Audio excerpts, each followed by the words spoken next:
हम लोग आज एलसीएम एंड एचसीएफ इसके बारे में देखने वाले हैं। हम लोग बहुत डरते थे एलसीएम क्या होता है, एचसीएफ क्या होता है। हम लोग जिस चीज को डरते हैं वो चीज हमको और डराती है। क्यों मालूम है? उसके पीछे का रीजन ये है कि हम लोग उसको प्रैक्टिस नहीं करते, उसको फेस नहीं करते। तो एलसीएम एंड एचसीएफ ऐसा चैप्टर है जो एक बार आपके दिमाग में बैठ गया तो वो उतरेगा ही नहीं। इसलिए हम लोगों को आज जो एलसीएम एंड एचसीएफ का चैप्टर है, मैथमेटिकल जो कंसेप्ट है वो आज हम लोग क्लियर करवाने वाले, क्योंकि आने वाले जो कंप्यूटर एग्जामिनेशन है उसमें एलसीएम एंड एचसीएफ बहुत अहम रोल निभाता है।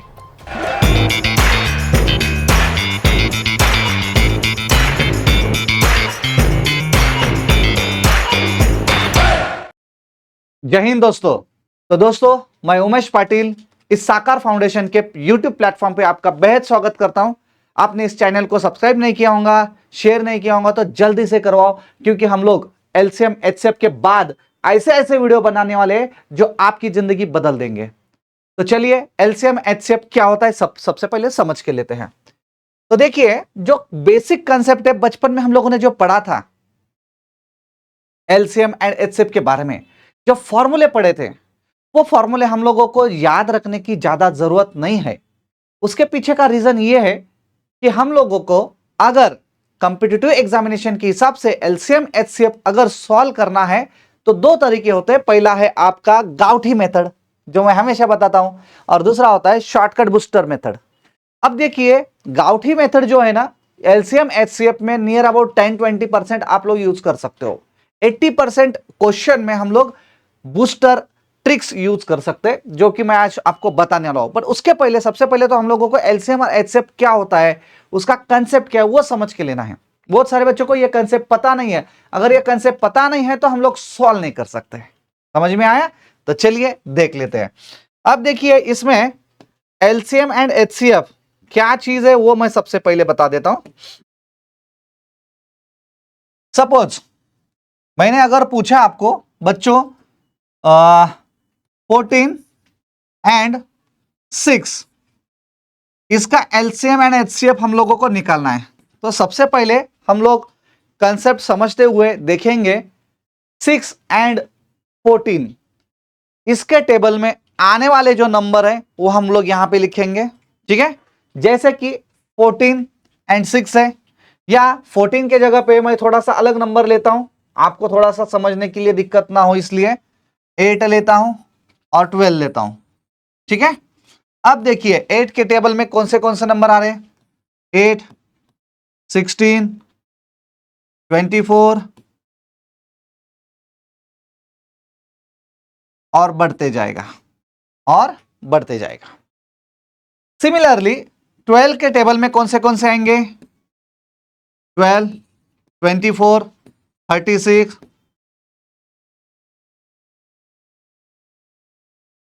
ब्ला ब्ला ब्ला आते रहेगा। ठीक है, अब देखिए हम लोग अगर समझ के लेते हैं एलसीएम के बारे में, तो एलसीएम ये साइड में आएगा, जो भी नंबर आएगा ये साइड में एलसीएम रहेगा। हम लोगों को लोएस्ट कॉमन मल्टीपल ढूंढना है, और बहुत सारे बच्चों को लगता है लोएस्ट या लीस्ट जो होता है ना छोटा होता है, इसका मतलब जो भी एलसीएम होगा 8 और 12 से कम होगा, ऐसे बहुत सारे बच्चों के दिमाग में बैठा रहता है। पर ऐसा नहीं है, लिस्ट कॉमन मल्टीपल। ठीक है, अब ये कंसेप्ट अगर बचपन में आप लोगों ने अच्छी तरीके से पढ़े होते तो ये आज आप लोग को यहां पे आपके उंगलियों पे कैलकुलेशन हो जाता था, पर वो होता नहीं है। अब देखिए, एलसीएम के बारे में अगर मुझे समझ के लेना है तो सबसे पहले मैंने लिख दिया है आपके यहां पे मल्टीपल्स। ये जो भी रहेगा ये मल्टीपल्स रहेंगे दोस्तों। ठीक है, ये मल्टीपल्स। अब देखिए, इस मल्टीपल में कॉमन कौन है वो ढूंढना है हम लोगों को। कॉमन कौन है? तो देखिए 12 और 8, इनके टेबल में कॉमन कौन आ रहा है? तो यहां पे देखिए 24 है। अब 24 के बाद आएगा 48, 48 के बाद आएगा 72, जो यहाँ पे नहीं है यहाँ पे है, और बढ़ते रहेगा बढ़ते रहेगा बढ़ते रहेगा। अब मुझे एक बात समझ में आ रही है दोस्तों, 24 है, 48 है, 72 है एंड डैश डैश डैश बढ़ते रहेगा। बट इसमें ये होगा कॉमन मल्टीपल, जो मैंने आपको डेफिनेशन बताया। पर इसमें छोटा कौन है, लीस्ट कौन है, लोएस्ट कौन है, तो 24 है। ठीक है, इसका मतलब 8 और 12 इसका एलसीएम क्या होना चाहिए, इसका एलसीएम होना चाहिए 24। ठीक है, ये हो गई कहानी आपकी एलसीएम की। अब एक बात समझ में आ रही है, अगर ये मल्टीपल निकालते हुए अगर छोटे नंबर है तो हम लोग कैलकुलेशन हम लोग मुंह जबानी कर सकते हैं। कैसे, तो देखिए अगर 8 और 12 है तो समझ के लिए 8 के टेबल में 12 है क्या, नहीं है। अगर होता तो वही उसका एलसीएम हो जाता था, पर नहीं है। तो हम लोग क्या करेंगे, 12 को डबल कर देते हैं। 12 को डबल कर दिया 24 हो गया।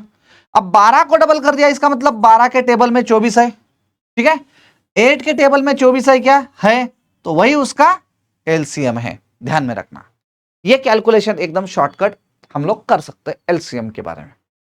एंड अब आती है बारी एचसीएफ की। तो दोस्तों एचसीएफ के बारे में अगर बताना चाहूंगा तो देखिए हम लोगों को फैक्टर निकालना पड़ेगा। अब ये साइड में आएंगे तो एचसीएफ के बारे में देखेंगे। ठीक है, एचसीएफ के बारे में अब फैक्टर निकालना है, इसका मतलब ऐसे कौन से नंबर है जिसके टेबल में 8 है, हमेशा एक ही होता है, ये तो ध्यान में रखना। एक के टेबल में सभी है, 0 छोड़ के, जिसका कोई नहीं होता है उसका एक होता है, समझ लेना। ठीक है, अब देखिए एक है, एक के टेबल में 8 है, 2 के टेबल में 8 है, 3 के टेबल में 8 नहीं है तो हम लोग नहीं लेंगे, 4 के टेबल में 8 है और 8 के टेबल में 8 है। Similar way for the 12, 1 2 3 4 6 12। ठीक है, ये हो गए उसके फैक्टर्स। तो एचसीएफ का लॉन्ग फॉर्म क्या बन रहा है फिर यहां पे, कॉमन फैक्टर। कॉमन फैक्टर तो निकाल दिए, उसमें कॉमन कौन कौन है वो ढूंढना पड़ेगा, वो ढूंढना पड़ेगा। चलो ढूंढ लेते हैं उसमें कॉमन कौन कौन है। तो देखिए 1 है ना दादा, 2 है, वो भी है दादा। बहना तू भी ध्यान दे, दादा बोल रहा है इस्लाम, बहना ध्यान नहीं देंगे ऐसा थोड़ी चलेगा, बहना को भी ध्यान देना पड़ेगा। तो बहना तू बता, तो 4 है कॉमन। ठीक है, अभी आगे कोई है क्या कॉमन, तो कोई भी नहीं है। इसका मतलब कॉमन फैक्टर आ गए 1 2 का 4, 1 2 का 4। मूवी देखा होगा, अब मूवी का नाम क्या है कमेंट्स में मत बताओ। ठीक है, वो गाने में कौन कौन डांस कर रहा है वो भी मत बताओ, नहीं तो कमेंट्स में डालेंगे सर मूवी का नाम ये है। अगर डालना है तो डाल सकते हैं, है ना। चलो देख लेते हैं, 1 2 का 4। अब हाईएस्ट ढूंढना, इसमें से हाईएस्ट, इसमें से हाईएस्ट है 4। इसका मतलब 8 और 12 का जो एचसीएफ है वो एचसीएफ आता है 4, वो एचसीएफ आता है 4। अब मुझे एक बात समझ भी आ रही है, हाईएस्ट भी है, कॉमन भी है और फैक्टर भी है, इसका मतलब ये एचसीएफ हो गया। अब हम लोगों को अगर विदाउट एनी कैलकुलेशन हम लोगों को एचसीएफ निकालना है तो क्या करना पड़ेगा, इसको 12 के टेबल में 8 है क्या चेक करना पड़ेगा। अगर 8 के टेबल में 12 है क्या चेक करना पड़ेगा। अगर 8 के टेबल में 12 होता तो 8 खुद ही उसका एचसीएफ हो जाता था, बट वैसा नहीं है। फिर 8 को आधा कर दो, 8 का आधा हो गया 4, 4 के टेबल में 8 तो है, पर 4 के टेबल में 12 है क्या है, इसका मतलब 4 ये जो है वो उसका एचसीएफ हो गया, हाईएस्ट कॉमन फैक्टर। समझ में आया। तो ये कहानी है एलसीएम और एचसीएफ की। बचपन में हम लोगों को मास्टर लोग ये ज्यादा पढ़ाते नहीं थे, क्योंकि ये कहानी कॉम्पिटिटिव एग्जाम को पूछी जाती है और हम लोग पढ़ते थे उसकी मेथड। वो भी मेथड मैं बता देता हूं कैसी मेथड हम लोग पढ़ते थे। जैसे कि अभी ये हो गया 8 और 12 का। ठीक है, अब सपोज मुझे अभी आपको बचपन में जो कहानी पढ़ाते थे 8 और 12 की वही लेते हैं। ठीक है, हम लोग क्या बोलते थे, find out the HCF of 8 and 12। तो बचपन में हम लोग रूल्स के थ्रू जाते थे। रूल्स ये बोलता था इसके फैक्टर लगा दो। फैक्टर 2 टाइप से निकालते थे, यहाँ पे 8 है, यहाँ पे 12 है। तो 2 के टेबल में 8 है क्या है, 2 4s are 8, 2 6s are 12, then again 2 2s are 4, 2 3s are 6 again. ऐसा कोई नंबर है क्या कि दोनों को भी डिवाइड कर सकता है कंप्लीटली, तो नहीं है। तो इसका मतलब यहाँ पे क्या हो गया, कॉमन फैक्टर आ गए, 2 और 2 4। ये कॉमन फैक्टर हो गई, ये कॉमन फैक्टर। कॉमन मीन्स क्या, ये दोनों को भी वो डिवाइड कर पाएगा। बराबर है। अब यहाँ पे कॉमन कौन बन गया, 1 बन गया, तो 1 कभी लेना ना, 1 तो हमेशा कॉमन ही रहने वाला है, ठीक है। अब फिर ऐसे फैक्टर लेना है हम लोगों को दोनों में कॉमन नहीं है पर एक को भी डिवाइड कर सकता है, तो 2 ले लो, 2 1 जार 2, 3 जैसे कि वैसा। चलो आगे बढ़ो, आगे 3 1 जार 1 को 1 जैसे ले लो, 3 1 जार 1, खत्म कहानी। फिर हम लोगों को बोला जाता था HCF is equal to LCM is equal to, ऐसा बोला जाता है कॉमन फैक्टर, और जो कॉमन नहीं है वो भी फैक्टर, इनका मल्टीप्लीकेशन कर दो और वो आ जाएगा एलसीएम। और HCF क्या, सिर्फ कॉमन फैक्टर ले लो, सिर्फ कॉमन। अब सिर्फ कॉमन कौन है, ये 2 है, ये 2 है, ठीक है, ये 2 है, मल्टीप्लीकेशन में ये 2 है, कॉमन फैक्टर है, इसका आंसर आ गया 4, ठीक है। अब आगे एलसीएम, मैंने क्या बोला, कॉमन और जो भी कॉमन नहीं है उनको भी, यानी पूरा पसारा, पूरा गांव ले लो, पूरा गांव ले लो उधर कैलकुलेशन में। क्या करना है एलसीएम में, पूरा गांव उठाना है, इधर डालना है, गांव को उठा लिया इधर डाल दिया, कॉमन फैक्टर ले लिया, जो कॉमन नहीं उनको भी ले लिया और उसका मल्टीप्लीकेशन कर लिया। 2 2 जार 4, 4 2 जार 8, 8 3 जार 24, 20 20 20 20 नहीं 20 है ना, 20 24। तो इस तरीके से ये HCF एंड LCM हम लोग बचपन में निकालते थे। कुछ बच्चे उसको फैक्टर में भी कन्वर्ट करते थे, फैक्टर इन द सेंस ऐसा लिखते थे, ये 8 है यहाँ पे, 2 2 2 जार 4, 2 एंड 1 ऐसा लिखते थे। एंड 12 की कहानी ऐसे लिखते थे, 2 इंटू 3 6 इंटू 2 12 इंटू 1 ऐसा लिखते थे। फिर इसमें कॉमन कौन है, ये कॉमन है, ये कॉमन है, ठीक है। तो वही हो गया, हमने जो किया ना वही हो गया। तो अलग अलग टाइप से LCM HCF निकाल सकते हैं हम लोग।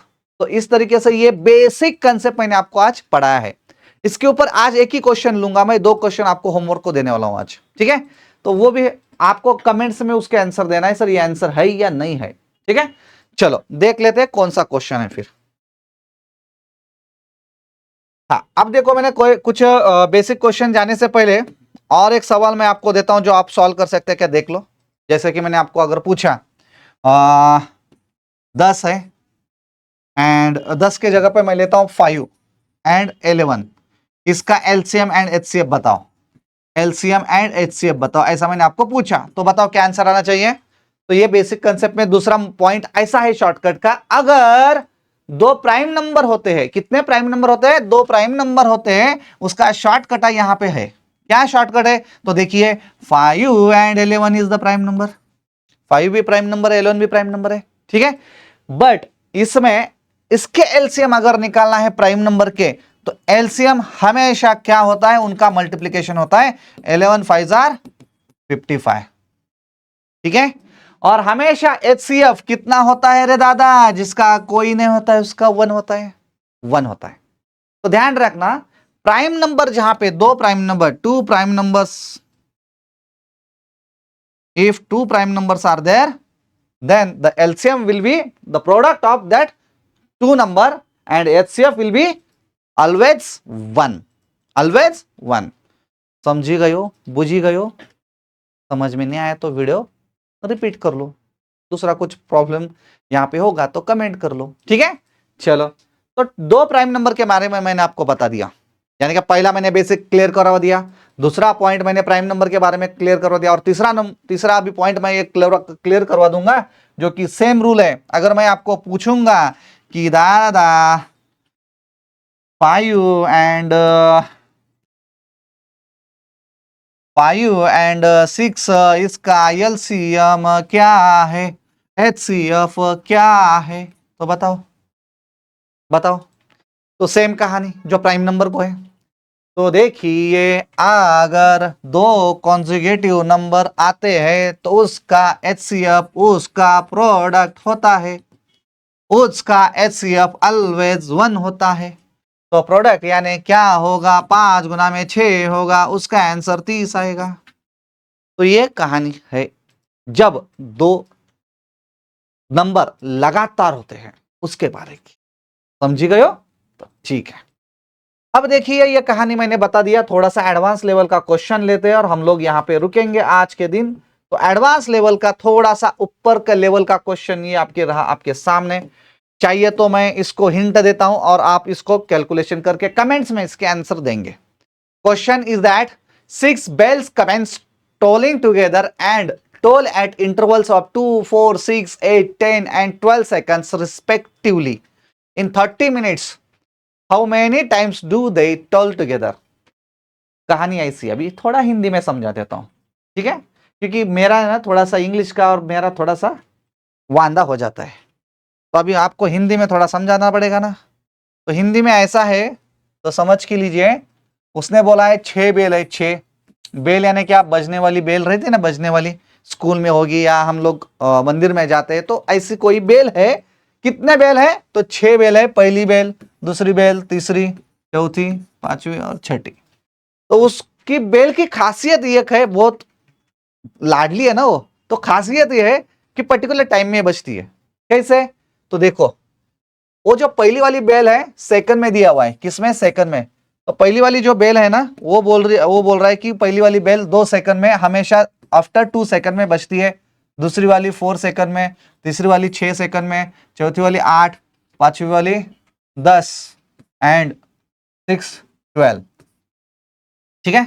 अब उसने बोला है शुरुआत में, अब जितने भी बेल है, 6 के 6 बेल बज गई है अभी, उसके बाद 30 मिनट में कितनी बार बजेगी, उसके बाद यानी इंक्लूडिंग अभी जो बजी है उसको। ठीक है, तो इसका मतलब इसको हम लोगों को हमेशा क्या निकालना पड़ेगा दादा, एलसीएम निकालना पड़ेगा। ध्यान में रखना, हमेशा ध्यान में रखना, इसका क्या करना पड़ेगा, एलसीएम निकालना पड़ेगा। अब एलसीएम क्या, 2, 4, 6, 8, 10, 12, इसका एलसीएम निकालना पड़ेगा, तब जाके इसका आंसर आएगा। ठीक है, एलसीएम। अब मुझे एक बात समझ में आ रहा है, एलसीएम निकालना है तो हमारे पास एक तो शॉर्टकट है, या हमारे पास उसका जो गाउठी मेथड है वो भी है। अभी गाउठी मेथड से पहले समझा देता हूं, फिर हम लोग शॉर्टकट की तरफ बढ़ेंगे। अब गाउठी मेथड क्या बोल रही है, 2, 4, 6, 8, 10 एंड 12 ऐसा कर दो, और 2 से डिवाइड कर दो। 2 1 jar 2, 2 2 jar 4, 2 3 jar 6, 2 4 jar 8, 2 5 jar 10, 2 6 jar 12। Again, तीनों में कॉमन कौन है, तीनों में सॉरी, तीनों में 6 नंबर में कॉमन कौन है, कोई भी नहीं है, 6 के 6। 5 में कॉमन कौन है, या हम लोग डायरेक्टली हम लोग 2 से डिवाइड कर सकते हैं, 1 को 1 लगा दो, 2 1 जार 2। ठीक है, अब 2 के टेबल में 3 है क्या, नहीं है। 2 2 जार 4, 3 को जैसे का वैसा लिख दो, 2 2 जार 4। 5 को जैसा वैसा, 2 3 जार 6। अगेन कोई कॉमन है क्या, है ना, 3 है कॉमन, तो लगा दो 3 को कॉमन यहाँ पे। ठीक है, 1 को 1, 1 को 1, 3 1 जार 3, 2 को और 5 को एज इट इज, 3 1 जार 3। अब कॉमन है क्या कोई, तो कोई कॉमन ने जैसे का वैसे रख दिया तो भी चलेगा। तो इसका मतलब ये पूरा पसारा इधर का और ये पूरा पसारा इधर का, मल्टीप्लीकेशन में लेना है। ठीक है, तो 2 2 जार 4, 4 3 जार 12। ठीक है, 12 2 जार या 12 5 जार 60, 62 जार 120, तो 120 सेकंड आ गया। एलसीएम अगर उन्होंने बोला है 120 है, तो इसका मतलब 120 सेकंड आ गया। इसका मतलब after every 120 second all the 6 bells will ring together या टोलिंग टुगेदर। ठीक है, एक साथ बजेंगे। अगर पहली बार अभी बज गई है, ठीक है, तो उसका जो ड्यूरेशन है आफ्टर 120 सेकंड का ड्यूरेशन आएगा। दूसरी बार एक साथ 120 सेकंड के बाद बजेगी। तो 120 सेकंड यानी कितना रे दादा, 120 सेकंड यानी हमारे गांव में 2 मिनट होता है, तुम्हारे गांव में कितना होता है मालूम नहीं, 2 मिनट होता है। ठीक है, अब ये 2 मिनट है, 120 सेकंड है और 2 मिनट्स हो गया। इसका मतलब उन्होंने बोला है 30 मिनट्स दिया है, तो 30 को अगर मैं 2 से डिवाइड कर दूं तो 15 आ जाएगा। इसका मतलब 15 टाइम्स सभी के सभी बेल एक साथ बजेंगी, प्लस जो शुरुआत में बजी है ना, शुरुआत में +1 करना पड़ेगा, यानी 16 +1 यानी 16 आंसर इसका करेक्ट है। ठीक है, 16 आंसर इसका करेक्ट है। Most of the students give the answer 15, but ये रॉन्ग है, क्योंकि शुरुआत में the 6 bells commence tolling together and then पुढची कहाणी। समजून राहिले का काय सांगतोय मी? समजत नसल तर एक तर तुमच्यात प्रॉब्लेम आहे, नाही तर माझ्यात प्रॉब्लेम आहे। एक तर मला समजवता येत नसेल, नाही तर तुम्हाला समजत नसेल। आणि सगळे तुम्ही बुद्धिमान आहात हे लक्षात घ्या, सगळे बुद्धिमान आहात. आता मी जे सांगतोय ना लक्षात ठेवा, मी सारखं सारखं प्रत्येक वेळेस प्रत्येक स्पीच मध्ये बऱ्याच वेळेस मी सांगत असतो की प्रत्येकाला देवानं बुद्धी दिलेली आहे. ती बुद्धी कुठं वापरतोय त्याच्यावर डिपेंड आहे, तू हुशार आहे का नाही हुशार आहे. आता विचार करा, तुम्ही मोबाईल आता पाहत आहात किंवा कम्प्युटरवर पाहतात माझा व्हिडिओ, तुम्हाला याचा अर्थ मोबाईल हँडल करता येतो, कम्प्युटर हँडल करता येतो. मोबाईल जर हँडल करता येतो त्याच्यामध्ये सर्व प्रकारचे गेम खेळतात तुम्ही, सर्व प्रकारचे. मग पबजी असेल, फ्री फायर असेल, अमुक असेल, तमुक असेल, व्हॉट्सअप असेल, इन्स्टा असेल, सगळं असेल, सगळं सगळं सगळं तुम्ही तिथं हँडल करतात. याचा अर्थ तुमची बुद्धी शाबूत आहे. तुम्हाला देवाना बुद्धी पाठवूनच या पृथ्वी तलावर पाठवलेला आहे, बुद्धी घेऊनच. ठीक आहे, या पृथ्वी तलावर जर बुद्धी घेऊन तुम्हाला पाठवलेला जर असेल, याचा अर्थ तुमच्याकडे प्रचंड बुद्धिमत्ता आहे. ती बुद्धिमत्ता फक्त तुम्ही कुठं घालतात माहिती आहे का? मोबाईलच्या एका विशिष्ट, जे की आपल्याला कामात येणार नाही अशा कार्यक्रमामध्ये तुम्ही घालतात. आता तुम्ही माझा व्हिडिओ पाहतात याचा अर्थ तुम्ही चांगल्या कामासाठी व्हिडिओ पाहतायत आणि चांगलं कार्य करतायत. म्हणून तुमचा जो अभ्यासाचा वेळ आहे, तुमची जी बुद्धी आहे ना, ती अभ्यासात वळवा, तिकडे डायव्हर्ट करा, म्हणजे तुमची एनर्जी तिकडे लागेल आणि चांगलं प्रोडक्टिव्ह काम होईल, तुमच्यासाठी होईल, देशासाठी होईल, राष्ट्रासाठी होईल, जगासाठी होईल. ठीक है, तो हम लोग यहाँ पे आज रुकेंगे. एलसीएम और एचसीएफ हम लोगों ने देख लिए है, अच्छी तरीके से समझ के लिए, बेसिक पॉइंट देख लिए. इसमें एचसीएम एलसीएम में और पॉइंट कुछ बचते हैं, पॉइंट वाले हम लोगों को देखना है. दूसरा हम लोगों को देखना है फ्रैक्शन वाले देखना है एलसीएम एचसीएफ. और उसके बाद हम लोगों को क्या देखना है, जो पावर्स होते हैं 2⁻³ वो पावर्स वाले भी देखने हैं. ठीक है, तो यहां पे हम लोग रुकेंगे दोस्तों. यहां से अलविदा लेता हूं. नमस्कार एंड जय हिंद.